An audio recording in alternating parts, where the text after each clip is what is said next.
Good evening and welcome to the program TBN 24 Special.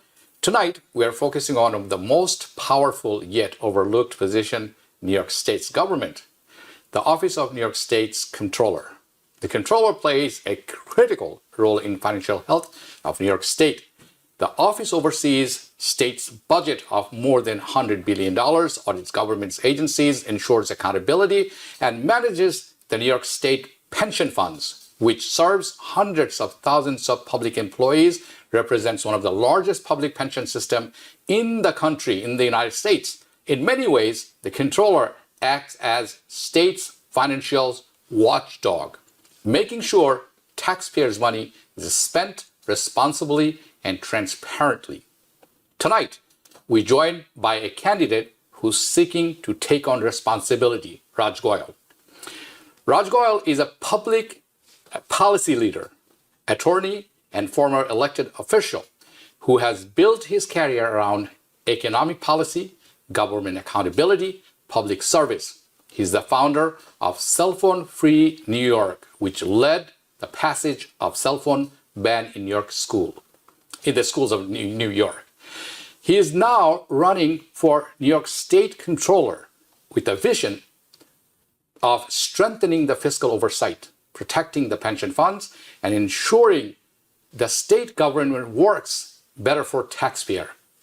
In this conversation, we will discuss his priorities, his plans for managing billions of dollars in public funds, and how he believes the Comptroller of Office can help shape the economic future of New York State. Raj Goyle, welcome. Thank you, Habib. First of all, I really want to thank you and appreciate you coming over in our studio and having this chit chat with me. I really appreciate this because I know this is a busy time. Your primary is in June 3rd. June 23rd. June 23rd. We'll talk about this more in details towards then. But I want to give a little bit more detail about you, and I will speak from you also, your previous Kansas runs and all these things. But I want to tell the audience, in 2006, he won one of the toughest state house races in the country, and I repeat, in the country, defeating Koch-backed Republican incumbent in a district no Democrat, I repeat, no Democrat had ever carried. In 2010, he ran a spirited congressional campaign against Mike Pompeo. You heard it right, Mike Pompeo, who would later become Trump's Secretary of State. That Mike Pompeo. So he's with me today. And Raj, once again, I thank you. Thank you, Habib. We want to have some good chit-chat, good talk. We want to hear from you. What's your vision? What are you thinking? Why you're running? Yeah. Why should people elect you as opposed to somebody else? And everything else. So this is like a free-flow talk. I want you to be candid. I want you to be upfront. I want you to be open with our audiences because this is the first time they're hearing you. Yes. Many of them. Yes. Not everybody, but many of them. So let's start with the budget accountability because you're going to be dealing with money. Yep. Lots of money. The state CFO. State CFO. So let's start from there. So New York State's budget is now well over hundreds of billions of dollars. Many taxpayers feel the government spending keeps growing without clear results. And that's a frustration for many, right? What specific waste or inefficiency would you target first if you become a controller? Well, first of all, Habib, thanks for having me. It's great to talk to everybody tonight. And I'm going to focus as the next New York State Comptroller. Sure, I'll be the first South Asian ever elected statewide, and that's great for our community. But the most important thing is to deliver on the affordability crisis and to fight the authoritarian regime of Donald Trump. The first issue, Habib, is electricity prices. These utility bills are going through the roof. I don't know about you, here in the city with Con Ed, the bills keep going up and up and up. And the current state comptroller has not done a darn thing to attack this, and he should. And when I'm elected, I will. I've got a very detailed plan to audit the commission in Albany that approves these rate hikes. And it's an absolute outrage that these companies come and they pretend that their books are balanced and they don't have any financial accountability. I will bring that accountability to them. We will actually try to freeze the rates on those Con Ed bills and claw back money so that ratepayers like us aren't held accountable for these big AI data centers that are being built on our backs. Okay, that's one of the aspects. And I'll tell you my story, electric bill you're talking about. Where I live, you pay every 2 months. Okay. Outside of New York City. Yes. It's Nassau, right? Right. Can you imagine how much was my bill in this winter? The winter was brutal. Yeah. Tell me. $1,400. Wow. Brutal. And were you using more?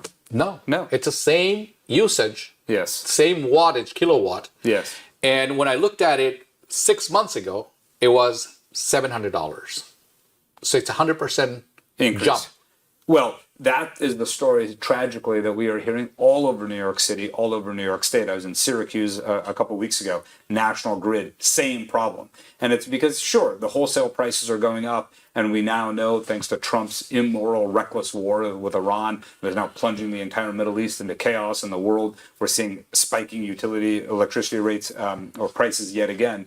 But the fact of the matter is that if we had a watchdog in Albany who was fighting for you, who is looking out for every penny, we could put a stop to this. It is not a natural crisis. It is a failure of government and a failure of your politicians to look out for you. And I'm going to fix that on these utility rates. The second thing is that the current incumbent has $500 million in a software company with a pension fund called Palantir. That company is the software partner to ICE. Can you imagine, Habib? While ICE is terrorizing our community, 30% of all detentions are in South Asian neighborhoods.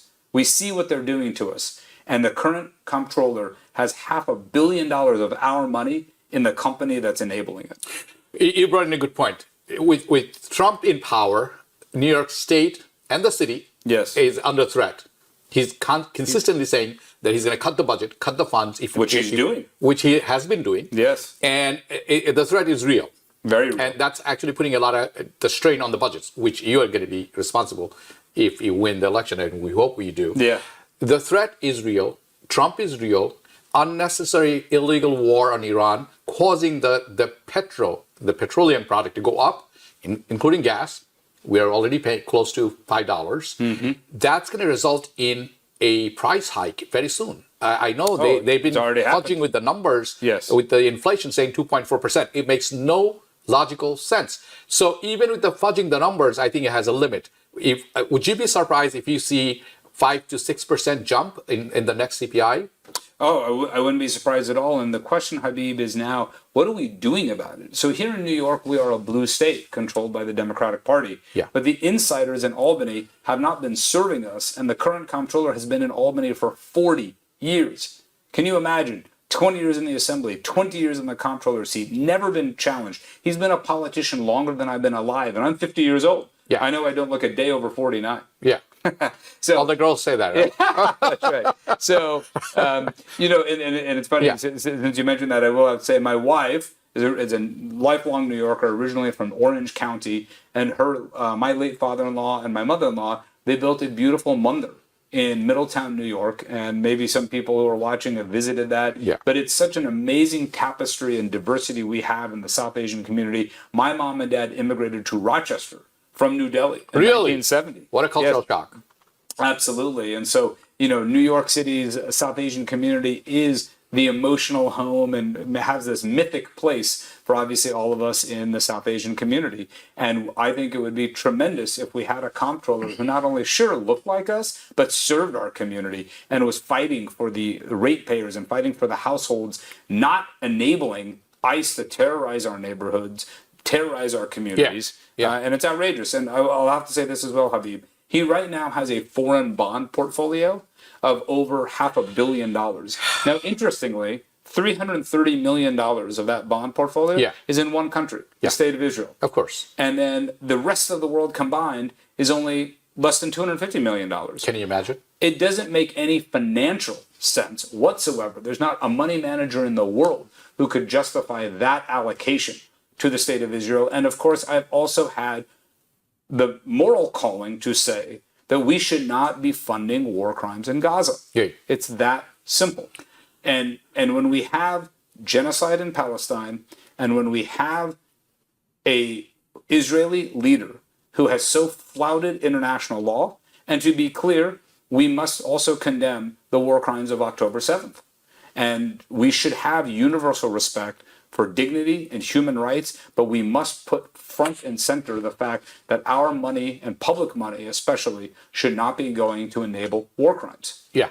You are reminding me because right before Mamdani's interview, I interviewed him. Okay. In this studio, In this right here, studio, right here. wonderful. Yeah. And many said at that time what you're saying right Yes. now, that it's a genocide, it's an illegal war. It's we need to divest from what we have been doing. Mamdani said similar things, and people were saying, "Oh my God, Raj is saying the same thing. He may not have a shot at in that election." What would you say to that? You're saying that they said 𝗓𝗏 wouldn't have a shot in that election. Correct. Yeah. Correct. So the reality is that things are.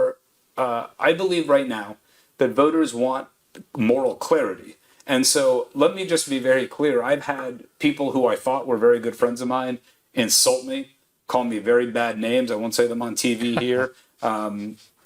Say that my wife should be ashamed of me. Yeah. And say that I have somehow, with these positions. And I can understand it is a time of sensitivity. We have this Islamophobic attack that happened this week in New York, which is absolutely outrageous and should be condemned. But we also have a rising tide of anti-Semitism that should be condemned. Correct. But we must be able to say, I can criticize the Indian Prime Minister, Narendra Modi, criticize Donald Trump, criticize Democrats, criticize Republicans. We have to have the space to be able to call things out as they are and criticize the actions of military and leaders in furtherance of our goals. And I think the voters will reward that transparency. I hope so. We should not be coward and bow down to the king.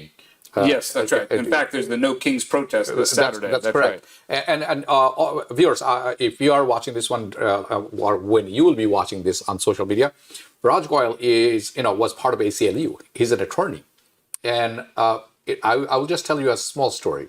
Please. During the Bush time. Yes. Patriot Act. Yes. They were snatching people from their homes. Yes. And put them in the jail and deport them. No different from, not that same scale, but almost similar thing. So I contacted the ACLU. Oh, wow. And they said, we don't take individual case, but your case sounds like it deserves attention.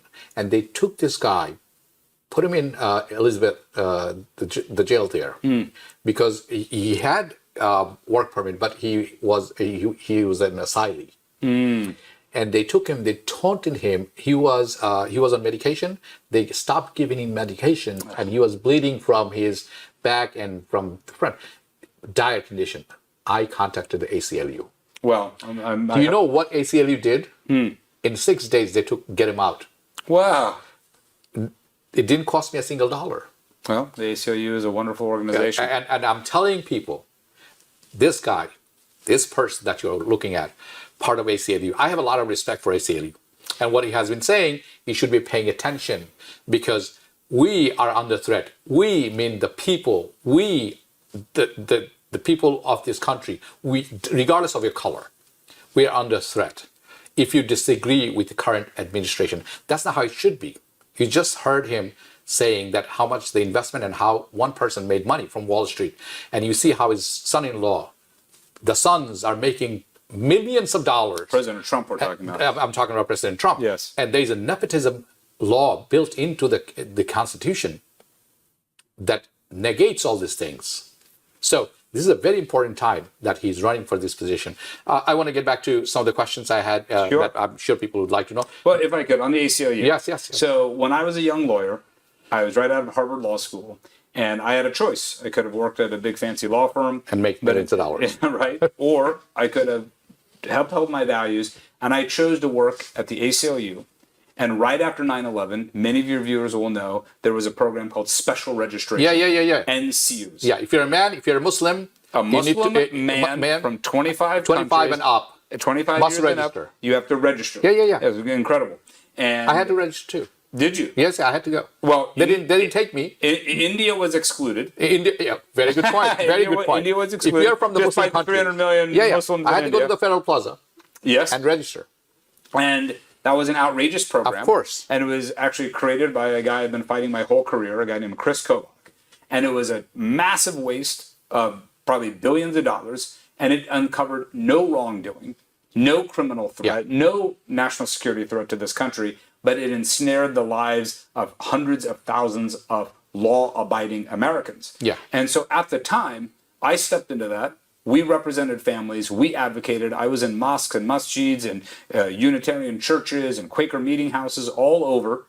And we at the time thought, Habib, never could there be an administration worse than the Bush administration. Ever again. And at least I'll say this, it was a horrible, immoral program. Of course. But I will say there had been a national trauma. Correct. There had been 9/11. I agree. Here, we have nothing. You're talking about now. Now we're talking about a time in which we have this authoritarian leader who was elected, who is manufacturing crises. He claims he's against war, but all he does is engage in war. Correct. He claims that he's for affordability. He's not for affordability. We need Democrats in Albany, I would say, Habib, who talk like this, who will fight Donald Trump. And the current comptroller is not doing any of this. I would ask your viewers, could you name one thing that the current comptroller, first of all, could you name him? Second of all, that he is after 40 years in Albany, done to improve your life? The answer is you can't. Yeah. You know, Mike Levine was here, Manhattan's borough president. Sure. He won the Mark election. Mark Levine. He was here. Yeah. So I asked him directly, would you divest? Yes. He condemns, but he said, no, divestment is too far away. I'm not doing this. Look, Mark, and people can disagree. Mark has been very clear during the campaign, and he has said that he will reverse Brad Lander's decision and that he will reinvest in Israel bonds as the city comptroller. Yeah. That's the city comptroller. Of course, I'm running for the state comptroller. In my position, Habib, it's very interesting. There is no board. It is a unilateral decision. So I have been very clear that I will end the foreign bond program in the state comptroller's office. And moreover, forget even for a second that we talk about these international issues. Right. We should invest in New York. We should be investing in housing and childcare and driving down utility rates and uncovering waste and fraud and using the power of the office to make your life better. That is what government should be doing. That's why Zoran was so powerful. And if I could say about Zoran, we all know his policies. Freeze the rent, fast and free buses, universal childcare. I think the most important thing about Zoran, what he did, is to remind us to dream and hope again, that government and political figures could actually wake up every day and help serve the people. And that's a tradition that I very much ascribe to. Yeah, and people should be paying attention clearly, because we need voice like this, who's going to be upfront, clear, and clear about his policies as well. And affordability, you're talking about housing crisis and pricing and all these things, but housing crisis is unbelievable. It's the affordability at zero level. Right? Or unaffordability, you want to say it. Well, and what we see now, in fact, a new study, they come out, it seems like every day, in which in the last 20 years, we have had a wealth transfer. In which the top, not just even 1%, but the 0.1% have gotten richer beyond anyone's imagination. In fact, in the New York Times today is a story that at Meta or Facebook, correct, who has just found liable for its addiction and its dangerous products that I have fought against my whole career. They just rewarded 6 executive insiders with potentially billions of dollars of compensation and pay while they're slashing workers. So it was brought in by California, state of California, and then they won. It's $537. It wasn't actually the government. It was actually a private plaintiffs. And people who were friends of mine. And they won because they were right. And Meta was wrong. And in fact, they found all the inside information from the company. Can you imagine? The emails and the texts admitting that it's an addictive, harmful product. So for our community, and I think for South Asians in particular, for the Bangladeshi community, we must know that these products can especially harm our community. Because sometimes there's a language barrier in the house. You don't know what the kids are doing on these phones. And particularly when there is that language issue, a lot can go undetected. And so I'm very proud of the fact that I helped pass the cell phone ban in public schools in New York. It's been very successful. So if your kid is at public school, middle school or high school, they're not on their phone during the day. At least for 8 hours, there's a reprieve from this cell phone addiction. Correct. Which is an epidemic by itself. I think, and I thank you for doing this. I hope you continue this work, when you were elected. I really hope that you do win. But let's get back to some of the questions that people may have. The controller has the power to audit city? We're talking about the corruptions, To audit nepotisms, any state contract, any agencies, any state any dollar. state contracts, basically, Yes. right? But the critics, many of them say that audit produces a report that actually often gets ignored. Yes. How would you make sure the audits actually lead to a real reform, not just a paperwork kind of thing? It's such a great question because right now, as you said, the audits are all but useless. They are political documents. It's very hard to find them on the website. They then get very little media coverage and they lead to no change. But an aggressive, forward-thinking comptroller, the kind that I will be, will use those audits, Habib, to actually implement change. Let me give you a great example. I know one of the big issues affecting the community is halal food in the schools. Yeah, absolutely. And so, I was at the 𝗔𝗯𝐺𝗂𝘂 event and the Majlis event, excuse me. It's okay. Yeah, at the Majlis Shura,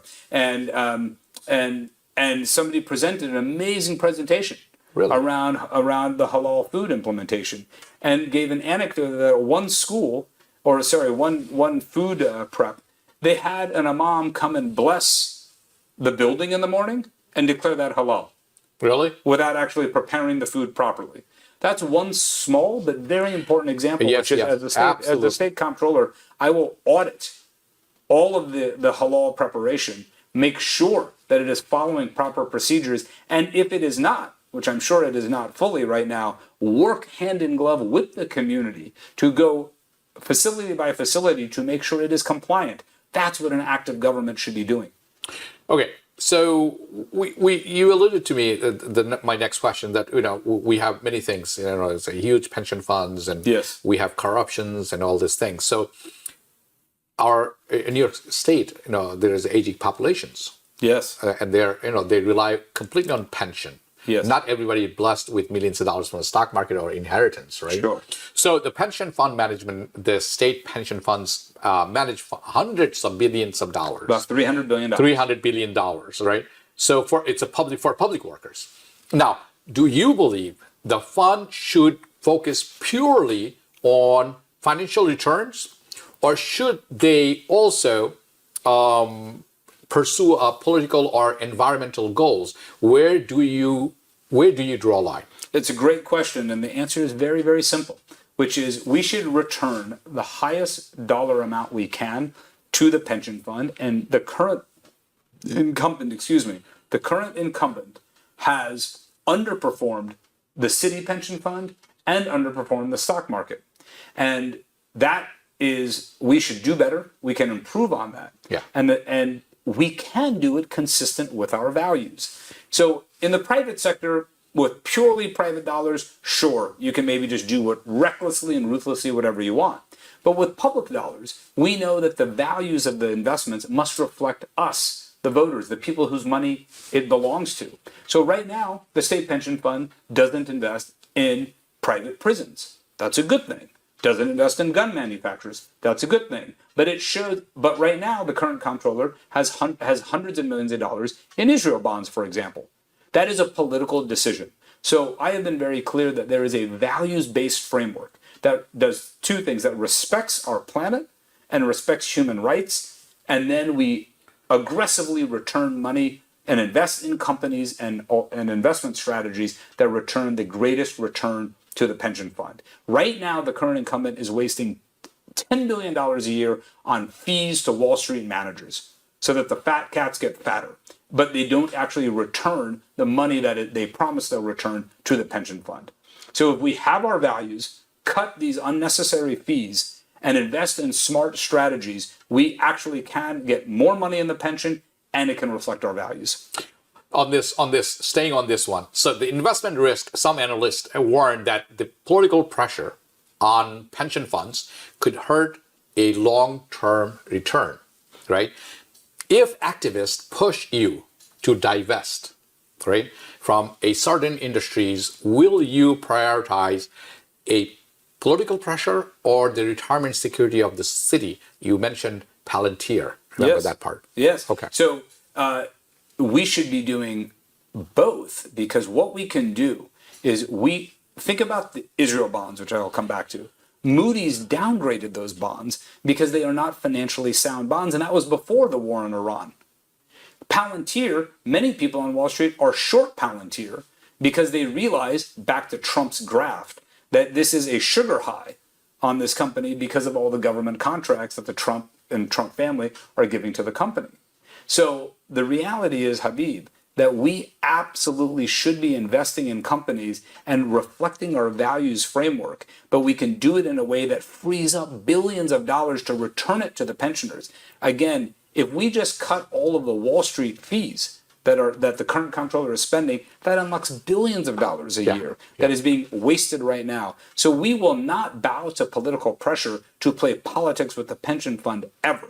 What we will do is have clear principles and values and make sure that we return money to the pensioners so that all the state employees listening here, they will have more money in their pocket with Raj Goyle as comptroller, and you will have a pension fund with values that you can respect and appreciate. And I'm sure when you are in the office, we will hear more about these things. We will have more clarity and the plannings and all these things. It's going to be on the state's website because it has to be there. Well, the transparency is right now our current incumbent. The website is, I think, one of the worst websites out there. That's why I wanted you to answer that question. I didn't want to put words in your mouth. And so transparency, there was the hallmark of the company that I started. And the reason why I think I'm uniquely qualified for this job, Habib, is that I have started and successfully run a private sector company and sold it. So I understand how the private markets work, and I've held political office. As you said, I got elected in the reddest part of America, as the first South Asian ever elected in the history of that state, and one of the first South Asians ever elected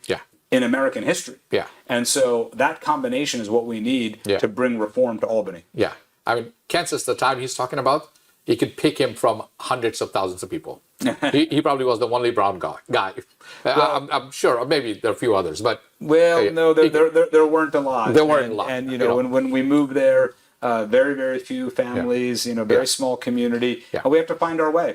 And when I ran for office there, people called me a terrorist. They called me a communist. I've got racist slurs at the doors. I've encountered all of that, but we have to overcome. I have stories from Wichita, but we are pressing time, so I'm not going to mention that right now. So we're talking about the budgets and responsibility and accountabilities, right? And you said political pressure also. You just mentioned it. So if and when you do uncover financial mismanagement by the state's office, would you publicly challenge them? Yes. Even if it becomes politically unpopular or even costly for your career? Yes. This is the principle that we must uphold, which is that the people's money, I hate waste and inefficiency anywhere I find it, in the private sector or the public sector. One thing, Habib, that I really dislike in political argumentation is when people say, well, everything that the government touches is bloated and bad, and everything the private sector touches is perfect, or vice versa. My reality has shown that I sold software into some of the largest private sector companies in the country and in the world. Huge inefficiencies. And of course we have inefficiencies in government. We should never shy away from that. So one of the things I'm actually proud of Zoran, even just this week, he announced where he could cut from government agencies where there was unnecessary waste and spending. So where there is unnecessary waste, I believe that is almost a moral obligation to point that out, because if we're wasting public dollars, that's $1 less to spend on people who need the help, who need childcare. Go to the right hand. Who need healthcare, Correct. who need housing, who need help to get by with the affordability crisis, who need a shelter. So, state contracts. Yes. Natural progression. Yeah, of course. Well, so, again, you can audit any state contract. I'll give you a great example. The current administration, the governor, has, there's a program called CDPAP. CDPAP. Right, CDPAP, which is home health care. Home health care, yes. Home health care, very important in the community, all communities. Well, CDPAP has now been totally overhauled. Swept under the rug, A private equity company with an $11 billion contract. PPL, in which now it's been clear that the contract was booked. That it was the books were cooked. And now the documents are coming out. And that's the kind of shady insider nonsense. They found the same thing in Jersey, by the way. From the same company in Pennsylvania. Same. And it's not surprising It's not surprising. at all. Yeah, of this course. is the business model, yeah. and we should be opposing that every step of the way. Absolutely. Now, when it comes to contracts, right? So, there are billions of dollars contracts every year from the states. Billions. What you're talking about that you are going to look into it from every angle and save every buck that you can. So, what reform would you push to prevent favoritism, unlike Trump? Yes. Right. So, the corruption you mentioned, waste you mentioned. So, what would be your reform would look like? yeah, like you mentioned, living on Long Island, look at LIPA. Yeah, LIPA, right. LIPA is an insider den of people. Oh, tell me about it. Yes. And they get PSC&G going. PSC, And you were mentioning that earlier. And there's example after example of this. As I mentioned on utility prices, it's an insider cabal up in Albany that gets together and says, oh, well, Con Ed, National Grid, PSC&G, they just deserve these rate hikes, when they don't actually open the books and do it in a transparent way to say, we don't need this. And so we need a state comptroller who will do that once and for all. If you think about it, with somebody who's been in Albany for 40 years, who spent no real time in the private sector and has been a government, has been a politician for the vast majority of that life, would that person be able to truly get out there and audit and expose the backroom deal making? Of course not. Hey, no, you just mentioned one thing, is 40 years in Albany, right? Yes. I don't think any politician should be a lifelong politician and stay in one position for 40 years. I know you are Democrats, but Nancy Pelosi, for example, 45 years. I think there's a phrase out there called the gerontocracy. We had this problem, obviously, in the Democratic Party with Joe Biden. Yeah. And we had all our elected leadership in their 70s and their 80s. And of course, one of the things that's very important to me is I was a caretaker, and caretaking is very, very important to me. My parents live on my block, and my in-laws. We built a joint family, if you can believe it. It's kind of like the village back home, but we did it south of Canal Street in New York City. Very sadly, we lost my father and my father-in-law in the last few years. I know everybody's been through that. But taking care on a daily basis of a father-in-law with dementia, of a father with congestive heart failure, knowing what it was like going in and out of the hospital, not knowing when the caretaker would come, not knowing what the next day would bring. Would look like, It is, we've all been through that, and it's very, very emotionally taxing. And that aspect of life is something that we need to talk more about in public life. And in the South Asian community, we of course respect our elders. Of course. All cultures do, but we know how we know what bit different. Yeah, we know what uncles and aunties are like, and we know how we touch the feet, and we know how we respect our elders. And so, I would just suggest that right now, it's not, in the case of this current comptroller, it's not his age; it's the age of the ideas. Yeah. When you get cocooned in one system for 4 decades, absolutely. you can't reform it. No. You're not going to grow out of that. You're not. You're just going to get buried deep inside. That's right. And never come out of the cocoon and not know the reality, because you have been detached with the reality. It's been a while. That's so right. Staying on this one, fiscal stability. We know we are going through a difficult time. Very. Economically, politically, and worldwide, the escalation of war. Not escalation. We're in full-blown war right now. Yes. With Iran. And you have this warmonger, Netanyahu, and Trump, who said he's not going to be fighting any war. If anything, he's going to be ending wars. We're seeing the opposite because it profits them, and that brought instability in the U.S. You can see the insiders making tons of money in the stock market because it's going up and down with news. Has no real impact on real people, but it's impacting, making a lot of people rich. But the real people, like you and I, and even less fortunate people, are suffering. The fiscal stability, with the rising cost, housing shortage, potential economic slowdown, we are hearing that recession is coming, most likely, right? Some economists warn the state and the city will face budget stress in coming years. What is the single budget fiscal risk that New York State facing today? One of the biggest issues that is not talked about enough is Trump's war against New York is Medicaid. Yeah. So there are 7 million New Yorkers, many people watching this, who rely on Medicaid.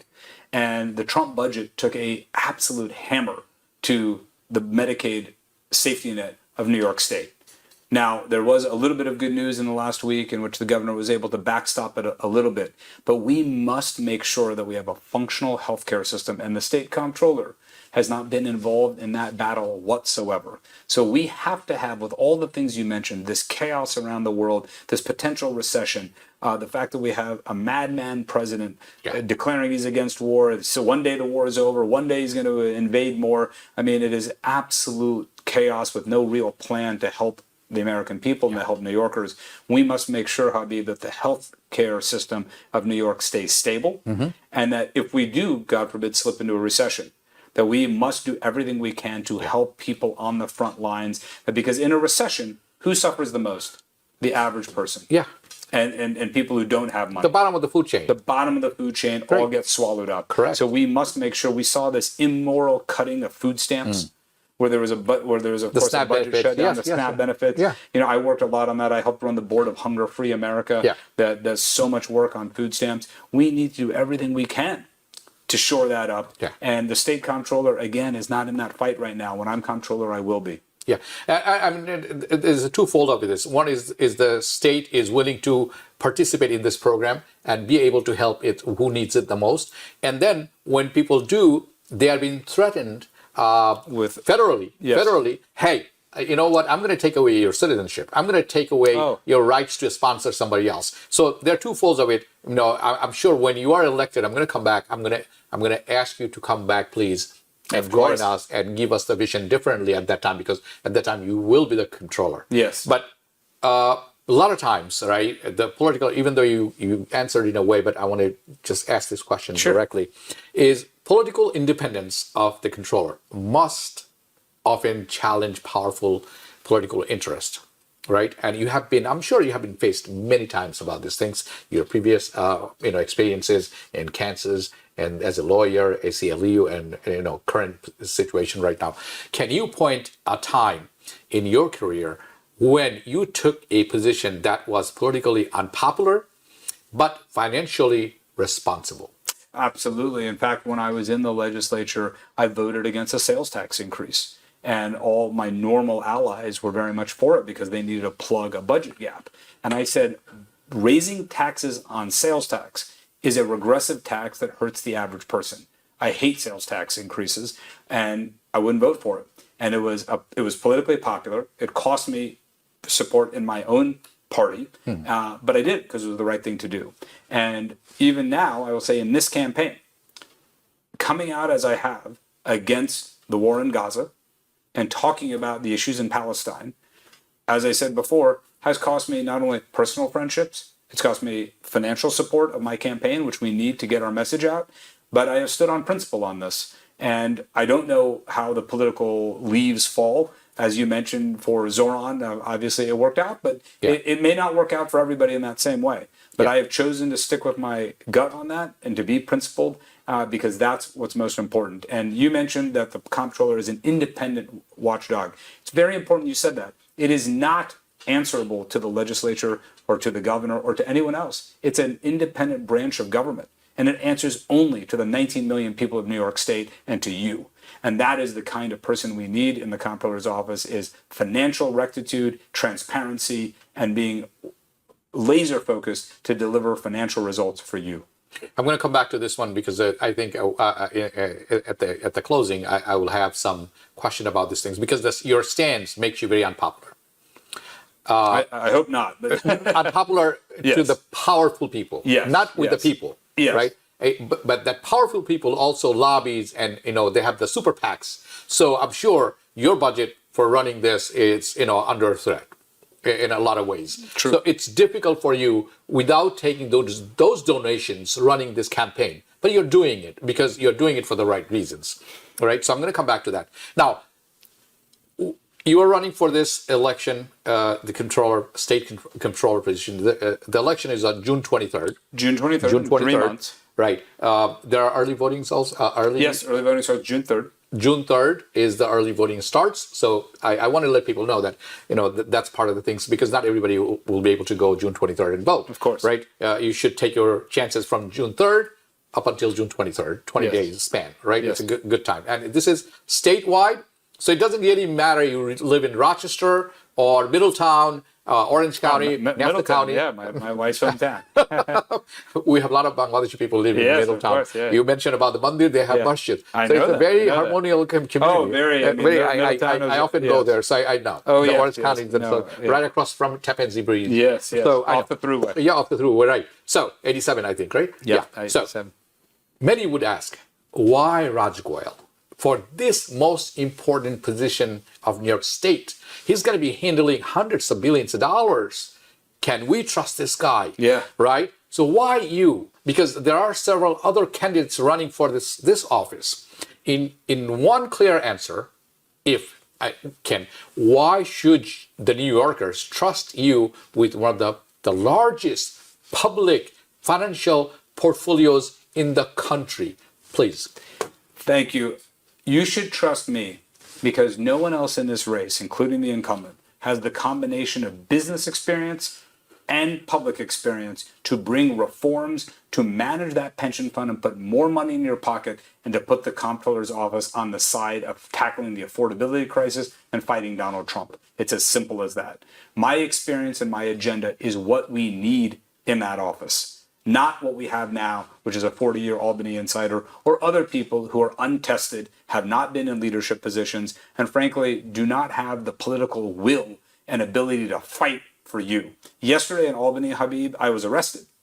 And just yesterday. And I was protesting the rollback of the climate law.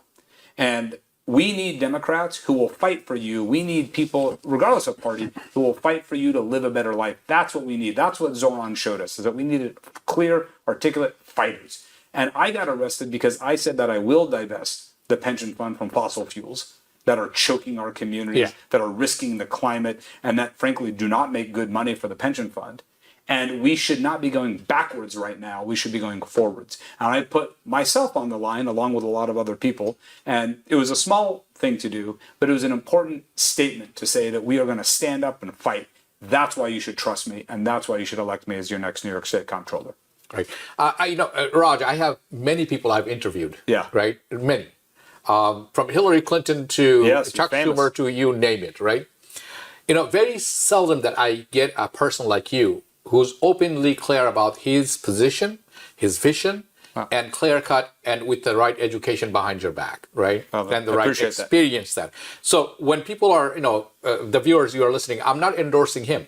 He didn't pay me. Even if he does pay me, I would not endorse because of money, right? TBN 24 has not endorsed anybody, and it's not endorsing him at this end. But I will tell you, when you hear an honest opinion, you know it's an honest opinion.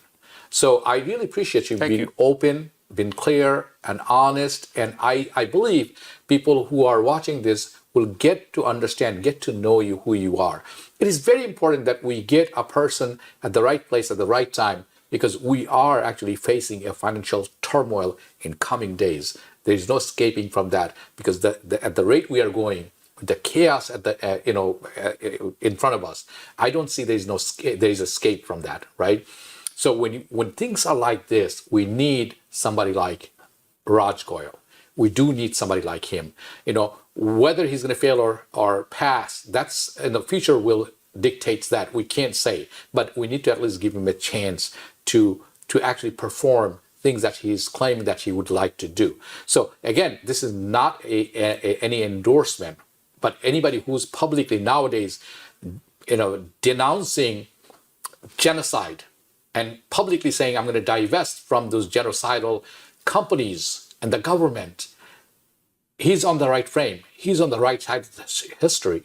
So I would say, please consider, and also look into other candidates. Sure. You are free to do so, but make sure, vote for that person who actually works for people like us at the bottom of the food chain, because that's what matters. So with that, I'm going to ask you one last time, before I let you go, your last message to the audiences. Thank you for listening to me.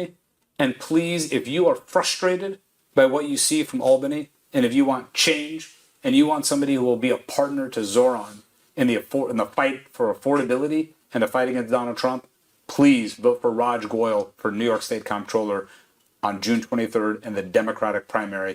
Please show up.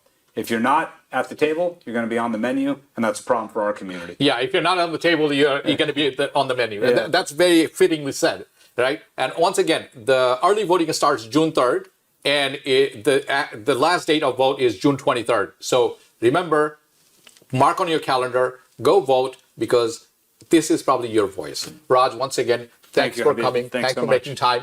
We'll talk again once you actually pass the election and come back as a winner. Inshallah. Okay, let's see. 𝗧𝗓𝗏 𝗧𝗕𝗡. Let's see. We'll see you again. Good night.